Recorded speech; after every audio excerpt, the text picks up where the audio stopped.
Do you want to hear a story? Well, this is a story about a little boy named Tuck. Now, Tuck was only a young boy, but his sister was younger still and needed someone to watch her every day after school until their mother came home.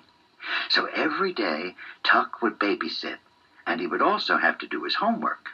There he was, trying to learn about all the kingdoms of the land and sing nursery rhymes to his sister at the same time. It wasn't easy to do these two things at once. Finally, Tuck's mother would come home and take his little sister to have dinner, but by then it was nearly dark. And since they were too poor to burn candles, Tuck never had much light left to read by. Well, this night he sat as close to the window as possible to get the very last light of the day. While he was there, his mother noticed that their old neighbor, a washerwoman, was trying to take in her wash, but it was too heavy for her. "Tuck," his mother said, "please be a good boy and go help our neighbor with her load of laundry."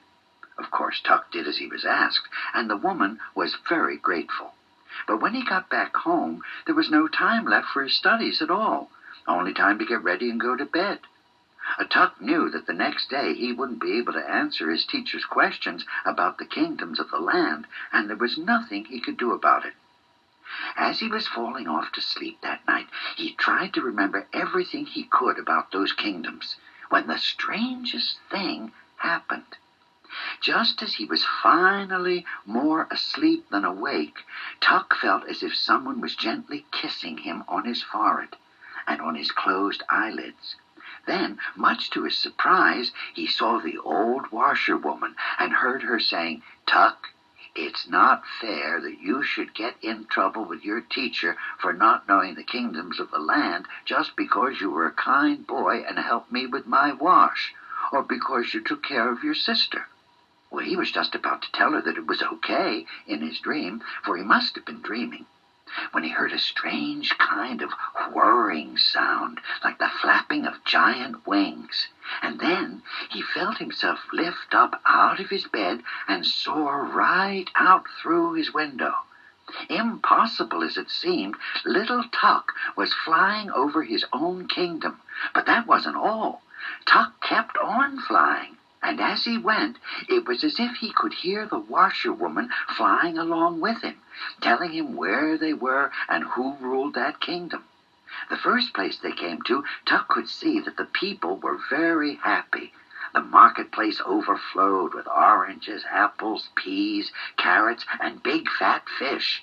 There were houses for everyone, painted bright colors with flower and vegetable gardens out front, and short, plump ponies that pulled carts to and from the market and the fishing pier.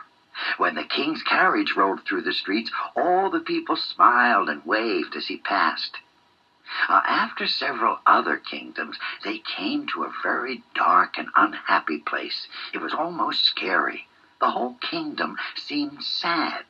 The marketplace was nearly empty. Nothing grew in the gardens, and the people were thin and hungry.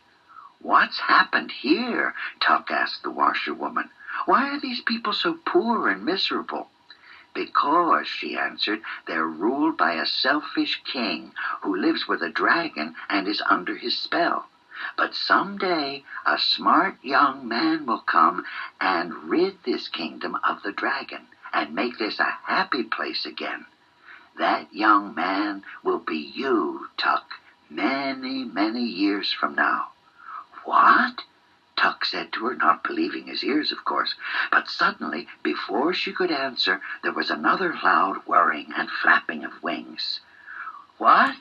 Tuck said, as he woke up in his bed with the sun pouring in his window. What happened?" And try as he did to remember his amazing dream, he never could. All he ever knew was that when he went to school that day, he knew everything about every kingdom, just as if he'd seen them himself. Well, as you can imagine, the teacher was very, very proud of him. And so you see, his good deeds didn't go unrewarded.